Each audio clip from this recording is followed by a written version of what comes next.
Super 6 Shanmukha వ్యూహం. ఈ షణ్ముఖ వ్యూహానికి ఎంత పెడుతున్నావు, ఈ సూపర్ 6కి ఎంత పెడుతున్నావు, ఈ ఎన్నికల హామీలు ఏమేమి పెడుతున్నావు అనేది బడ్జెట్లో పెట్టాలి. బడ్జెట్లో పెట్టకపోతే ఏంటి దాని అర్థం?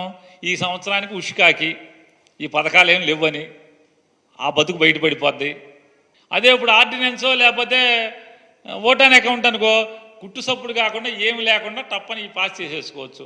దాంట్లో అప్పులు చూపించాల్సిన పని లేదు, పథకాలకి అలాట్మెంట్లు చూపించాల్సిన పని లేదు, డిపార్ట్మెంట్లకి డిమాండ్లు కూడా చూపించాల్సిన పని లేదు.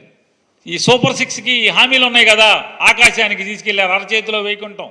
ఈ అరచేతిలో వైకుంఠానికి దేనికి కూడా లెక్క చెప్పాల్సిన పని లేదు. సో మామూలుగా బడ్జెట్ పెడితే ఖచ్చితంగా ఏ పథకానికి ఎంత ఎలకేట్ చేస్తున్నావు అనేది దాంట్లో చెప్పాలి. అది చెప్పలేదు అంటే ఈ సంవత్సరం ఆ పథకం ఎత్తేసినట్టే, అంతే కదా.